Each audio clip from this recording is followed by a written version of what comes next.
ऐसी video guys आपको पूरे YouTube पे कहीं देखने को नहीं मिलेगी। पिछले 2 से 3 दिन गाइस मेरे यही सोचने में चले गए कि मैं कैसे आप सभी को इस वीडियो का कंटेंट अच्छे से एक्सप्लेन कर पाऊंगा। आप सभी को ये लग रहा है कि आपने अपना मेजर काम खत्म कर लिया CUET फॉर्म भरने के बाद, but let me tell you कि अभी भी आपके 12 स्टेप्स फॉलो करने बाकी हैं। इस वीडियो में आपको वो मैं एक एक स्टेप के बारे में बताऊंगा जो आपको अपने CUET एग्जाम होने तक फॉलो करने हैं और CUET एग्जाम के बाद फॉलो करने हैं कॉलेज में एडमिशन पाने के लिए। या तो इस वीडियो को अभी बंद कर दो या फिर एंड तक जरूर रहना सो दैट कॉलेज में आपका एडमिशन कैसे होगा ये सब कुछ आपको अभी समझ आ जाए। अगर आपके लिए पॉसिबल हो तो इस वीडियो को अपने स्कूल ग्रुप और अपने दोस्तों के साथ जरूर शेयर करिएगा। सबसे पहला स्टेप है सही तरीके से अपना CUET का फॉर्म भरना। देखो गाइस, पिछले 3 साल की CUET फॉर्म फिलिंग से रिलेटेड मेरे पास जितनी नॉलेज थी मैंने आपको सही तरीके से प्रोवाइड कर दी है। 2 बार मैंने आप सभी को बता दिया है कैसे सही तरीके से आपको फॉर्म फिल करना है और अपनी जिम्मेदारी एज योर सुपर सीनियर मैंने पूरी कर दी है। नाउ सेकंड स्टेप आप सभी का आ जाता है करेक्शन विंडो से रिलेटेड। आप में से बहुत सारे ऐसे CUET एस्पिरेंट्स हैं जिन्होंने जल्दबाजी में बहुत सारी गलत इंफॉर्मेशन अपने CUET फॉर्म में दे दी है, जैसे कि मोबाइल नंबर गलत सिलेक्ट कर दिया, ईमेल आईडी गलत भर दी, या फिर सब्जेक्ट कॉम्बिनेशन सिलेक्ट करते समय आपने कोई सब्जेक्ट ऐड करना भूल गए या फिर कोई दूसरा ही सब्जेक्ट आपने सिलेक्ट कर दिया। तो ये सारी गलतियों को ठीक करने के लिए एंटी करेक्शन विंडो भी आपके लिए ओपन करती है। तो इससे रिलेटेड डिटेल्स भी मैंने ये स्क्रीनशॉट में अटैच कर दी है।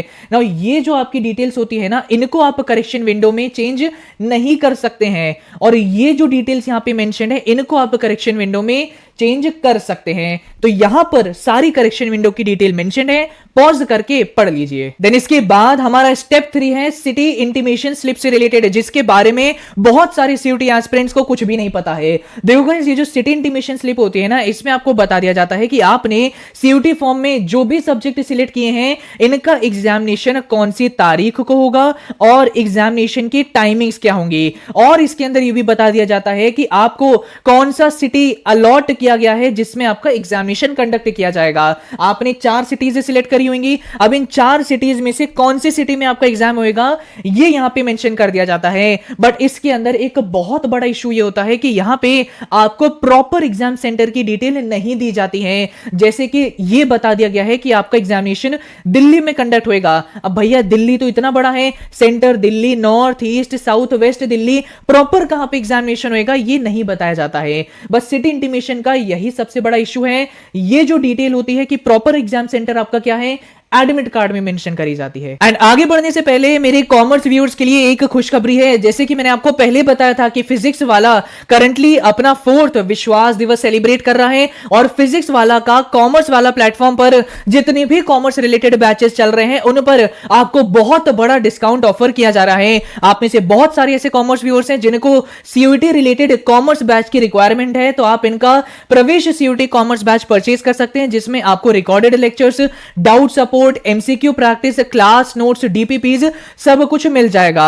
अगर आपका कोई जूनियर अब क्लास 12th में आने वाला है और CUET 2026 को टारगेट कर रहा है तो आप इनके कॉम्बो बैचेस परचेज कर सकते हैं। और अगर आपका कोई जूनियर या दोस्त करंटली 11th में आया है तो आप उनको उदय बैच एंड CUET का 2027 का कॉम्बो बैच रेकमेंड कर सकते हैं। इन बैचेस में एक बड़ा डिस्काउंट आपको मिल जाएगा मेरा ये कूपन कोड इस्तेमाल करके। इसका लिंक मैं आपको अपने डिस्क्रिप्शन बॉक्स में प्रोवाइड कर रहा हूं। नाउ स्टेप 4 आ जाता है हमारा एडमिट कार्ड रिलीज से रिलेटेड। नाउ इससे रिलेटेड कुछ क्रूशियल चीजें मैं अभी आपको बता देता हूं। ये जो एडमिट कार्ड आपका रिलीज होएगा ना, इसमें ही आपका रोल नंबर भी मेंशन होएगा और बहुत सारे ऐसे CUET एस्पिरेंट हैं जो इसको ध्यान से नहीं पढ़ते हैं।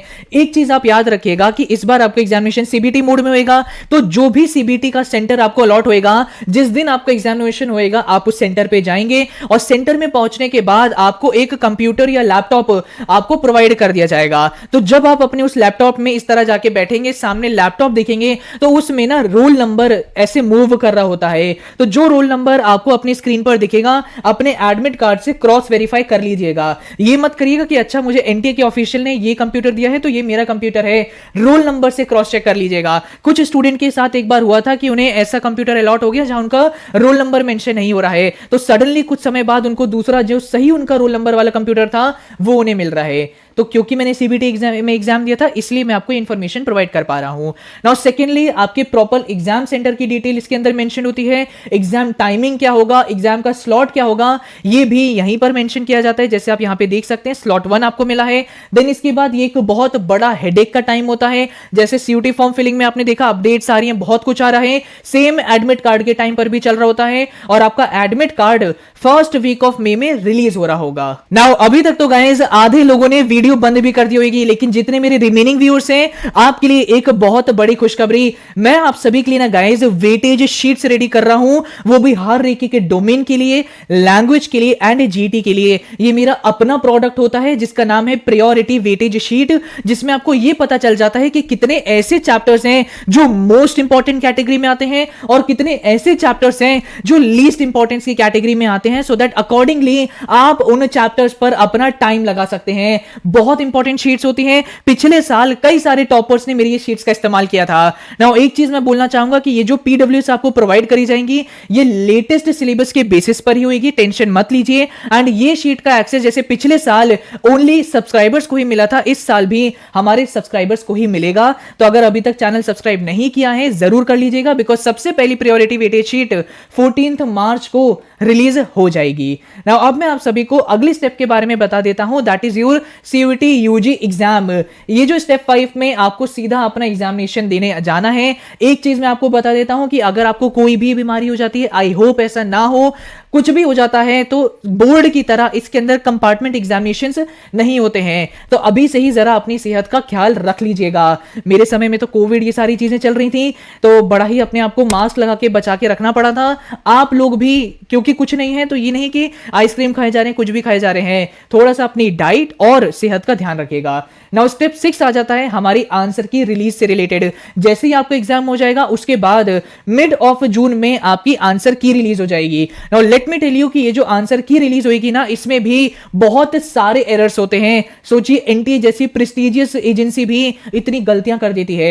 नाउ कम से कम आपको मैं बता देता हूं एनटीए 3 आंसर की आपकी रिलीज करेगी। नाउ यहां पर इस तरीके से आपका सीबीटी में एग्जाम कंडक्ट होता है, बच्चे अगल बगल में बैठे रहते हैं और आपको लग रहा होगा कि भैया ये चीटिंग नहीं कर सकते, नहीं कर सकते। यहां पे इन्विजिलेटर्स बहुत सारे खड़े होते हैं और ऊपर कैमरा से भी आपके ऊपर निगरानी रखी जाती है। मुझे याद है मेरा जब एग्जाम हो रहा था ना, ऊपर से एक बार अनाउंसमेंट हुआ था कि bench number this, why are you talking to your another person. ऐसे नहीं करना, कई बार होता है बच्चों को पकड़ लिया जाता है। देन इसके बाद लेट मी टेल यू कि आप में से जितने बच्चों का सेंटर नोएडा में आपको मिलेगा, आपका ये एग्जाम सेंटर होएगा। सो इसको देख लीजिए, कई सारे स्टूडेंट का एग्जाम सेंटर यही पढ़ने जा रहा है, क्योंकि मेरा भी यही एग्जामिनेशन सेंटर था। नाउ स्टेप नंबर 7 है गाइस हमारे सीयूटी यूजी रिजल्ट का डिक्लेरेशन। आप में से बहुत सारे बच्चे पूछेंगे कि भैया हमारा रिजल्ट कब डिक्लेयर होएगा, एग्जाम तो मई में हो जाएगा, जून में आंसर की आ जाएगी, तो क्या जून में रिजल्ट आ जाएगा? नहीं नहीं बाबा, आप लोगों का रिजल्ट आएगा जुलाई में। एनटीए का आप लोगों ने कारस्तानी तो फॉर्म में ही देख ली, आंसर की में भी आप देखेंगे आपको कितना परेशान किया जाएगा, और रिजल्ट डिक्लेयर होने में तो बहुत ज्यादा डिलेज होते हैं। आप मान के चलिएगा कि आंसर की तो मिड वीक ऑफ जून में आ जाएगी, लेकिन 1 महीने बाद जाके रिजल्ट डिक्लेयर हो रहा होता है। देन इसके बाद हमारे स्टेप 8 अब आ जाता है कॉलेज में कैसे एडमिशन होएगा उनसे रिलेटेड। तो स्टेप 8 है काउंसलिंग अब आपकी स्टार्ट हो जाती है। इसमें हर एक यूनिवर्सिटी अपना रजिस्ट्रेशन फॉर्म रिलीज करती है, जैसे सीयूटी का फॉर्म रिलीज होता है। नाउ एक चीज मैं आपको बता देता हूं कि यस, आप सभी को हर एक यूनिवर्सिटी का फॉर्म भरना पड़ेगा। नाउ कई बच्चे पूछते हैं कि भैया कॉमन काउंसलिंग प्लेटफॉर्म का क्या? आपने देखा ही है कितनी ढीली ढाली हमारी एजेंसीज हैं। तो अभी जहां तक मुझे देखने को मिल रहा है कि बहुत ही कम ऐसी यूनिवर्सिटीज हैं जिनमें कॉमन काउंसलिंग प्लेटफॉर्म आ पाएगा। अदरवाइज जो बड़ी बड़ी यूनिवर्सिटीज हैं जैसे कि DU, BHU, JNU, JMI, AU, वहां पर कॉमन काउंसलिंग पोर्टल का आना मुश्किल है, क्योंकि सभी यूनिवर्सिटीज का एलिजिबिलिटी क्राइटेरिया डिफरेंट है। देन इसके बाद जब आप अपना सही तरीके से फॉर्म भर देंगे, टेंशन मत लेना, ये भी मैं आपको बता दूंगा। स्टेप 9 आपका आ जाता है प्रेफरेंस फिलिंग से रिलेटेड। अगेन इसकी भी कोई चिंता नहीं करनी, आपने अपने सुपर सीनियर को अगर फॉलो कर रखा है तो मैं आपको प्रेफरेंस फिलिंग से रिलेटेड भी एक एक चीज बता दूंगा। आपको हर एक यूनिवर्सिटी का ज्ञान दे दूंगा, हर एक कॉलेज एंड कोर्सेज का भी ज्ञान दे दूंगा, और अपने टेलीग्राम चैनल पर सभी कोर्सेज एंड कॉलेजेस की लिस्ट भी फ्री ऑफ कॉस्ट प्रोवाइड कर दूंगा। टेंशन इस बात की आप सभी को नहीं लेनी है, बस चैनल फॉलो करना आपके लिए इंपॉर्टेंट है। सो ये जो 2 स्टेप्स है ना, ये सबसे ज्यादा क्रूशियल स्टेप है। इनमें अगर आपने कोई गलती कर दी तो अगले स्टेप पे जाना थोड़ा मुश्किल हो जाता है। फिर आ जाता है गाइस हमारा step number 10 and this is related to seat allocation. Let me tell you कि आप सभी जो प्रेफरेंस यहां पर फिल करेंगे, सिर्फ स्ट्रिक्टली उसके बेसिस पर आपको यहां पर सीट अलॉट करी जाती है। अगर आपने गलती से भी ना गाइस कोई ऑफ कैंपस या फिर कोई लो रेटेड कॉलेज को टॉप पर रख दिया तो आपको वो कॉलेज अलॉट हो जाता है। तो जो प्रेफरेंस फिलिंग हम करते हैं ना, ये बहुत ही ज्यादा ध्यानपूर्वक करना होता है। कोई टेंशन मत लेना, मैं अच्छे से आपको बता दूंगा ना। ये जो सीट एलोकेशन का खेल होता है, ये भी कोई छोटा मोटा या फिर 10 दिन का काम नहीं होता है। मल्टीपल राउंड्स कंडक्ट होते हैं। समवेयर अराउंड 5 से 6 राउंड ऑफ एडमिशन कंडक्ट कराए जाते हैं और हर एक राउंड के बाद आपकी वेकेंट सीट रिलीज करी जाती है, जिसमें आपको पता चल जाता है कि एक राउंड ऑफ एडमिशन खत्म होने के बाद अब यूनिवर्सिटी में कितनी सीट खाली बची है। तो उसको देख के आपको यह पता चल जाता है कि मेरा एडमिशन हो भी पाएगा या नहीं हो पाएगा ना। जब सीट एलोकेशन का एक राउंड ओवर होता है तो कुछ इस तरीके से आपको अपने पोर्टल में देखने को मिलता है कि आपको कौन से कॉलेज में और उस कॉलेज के कौन से कोर्स में एडमिशन मिला है। तो ये होता है सीट एलोकेशन प्रोसेस ना। इसके बाद आ जाता है हमारा डॉक्यूमेंट वेरिफिकेशन का प्रोसेस। कई स्टूडेंट्स को ये लगता है कि भैया हमारा ये जो डॉक्यूमेंट वेरिफिकेशन है ये तो भैया यूनिवर्सिटी करती होगी ना। The answer is no. आपको यहां पर ये जो कॉलेज अलॉट होया हुआ है ये कॉलेज आपके डॉक्यूमेंट्स को वेरीफाई करता है। तो अगर आपका डॉक्यूमेंट वेरिफिकेशन में कोई भी इश्यू आ जाता है ना, तो यहां पर एक क्वेरीज का पोर्टल अलग से क्रिएट हो जाता है। तो मैं आपको ये रिकमेंड करता हूं कि जब आपको सीट अलॉट हो जाए, हर एक दिन में 2 बार अपने पोर्टल पर लॉगिन करके ये क्वेरीज के सेक्शन को चेक करते रहिएगा।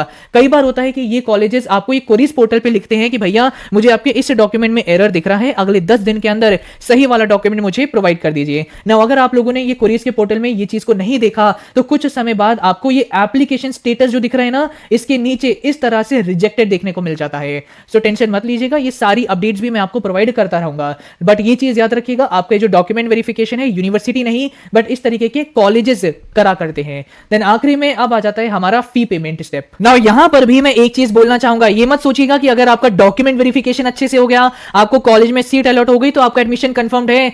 आपको अपनी यूनिवर्सिटी की फी भी पे करनी पड़ेगी। नाउ कई बच्चों का ये क्वेश्चन होता है कि क्या भैया हमारी ये जो फी होती है एक सेमेस्टर की होती है या फिर पूरे के पूरे 1 साल की होती है? तो ये जो आपको फी पे करनी होती है ये पूरे 1 साल की फी पे करनी होती है। तो इसको भी आपको टाइमली करना होता है। इसका भी एक टाइम होता है कि अगले 10 दिन में आपको फी पे कर देनी है। अगर आपने नहीं करी तो तब भी गाइस आपकी सीट कैंसिल हो सकती है। तो फी पेमेंट आपको टाइमली करनी है। जब आपने फी पे कर दी है, इसके बाद जाके आपको एक एक्नॉलेजमेंट स्लिप मिलती है कि हाँ भैया अब आपका फाइनली एडमिशन ओवर हो चुका है। और एक चीज बोलूंगा, एडमिशन अगर ओवर हो जाए ना तो अपने भाई को भूल मत जाना, याद रखिएगा। तो जब आप सभी का एक्नॉलेजमेंट स्लिप आपको मिल जाएगा, उसके बाद हर एक कॉलेज आपको बताएगा कि भैया इस तारीख को अब आपको अपना कॉलेज ज्वाइन करना है। आपका फर्स्ट डे ऑफ कॉलेज को बोला जाता है ओरिएंटेशन डे। तो आपको जब अपने कॉलेज में एंट्री पानी है तो ऑब्वियसली आपके पास आईडी कार्ड तो होगा नहीं, तो गार्ड आपको कैसे एंट्री देगा? इस एक्नॉलेजमेंट स्लिप के बेसिस पर आपको ओरिएंटेशन डे में एंट्री मिलती है। तो ये जो एक्नॉलेजमेंट स्लिप आपको मिलेगा इसको भी प्रिंट करा के रख लीजिएगा ना। आराम से आपका एडमिशन होएगा। उसके बाद भी आपका काम खत्म नहीं हुआ। आखिरी स्टेप आपका बचता है फिजिकल वेरिफिकेशन ऑफ डॉक्यूमेंट से रिलेटेड ना। ये जो फिजिकल वेरिफिकेशन होता है ये ओरिएंटेशन डे होने के बाद 1 से 2 हफ्ते के बाद कंडक्ट कराया जाता है। तो आपके कुछ ऐसे डॉक्यूमेंट होते हैं जो हर एक कॉलेज आपको बोलता है कि ये पर्टिकुलर डॉक्यूमेंट्स फिजिकली हमें आप प्रोवाइड करिए। 1 से 2 हफ्ते हम आपके डॉक्यूमेंट्स को अपने पास रख के अच्छे से वेरीफाई करने के बाद फिर अगले 1 हफ्ते बाद आपको बुला लेंगे कि भैया हमने वेरिफिकेशन कर दिया है, सब चंगा सी, आपका एडमिशन कंफर्म्ड है। अगले 3 से 4 साल हमारे कॉलेज में आप पढ़ाई करिए और अपना डॉक्यूमेंट ले जाइए। तो ये जब प्रोसेस आपका खत्म हो जाता है तब जाके आप मानिएगा कि आपका एडमिशन कंफर्म हो चुका है और अब अगले 3 से 4 साल आप अपने कॉलेज लाइफ में या तो एंजॉय या फिर मेहनत करेंगे। सो ये थे गाइस आप सभी के सभी 12 स्टेप्स। आई होप मैंने आपको सभी सही तरीके से समझा दिए हैं। चैनल को सब्सक्राइब कर लीजिएगा so as to get these weightage sheets. Thank you and all the very best.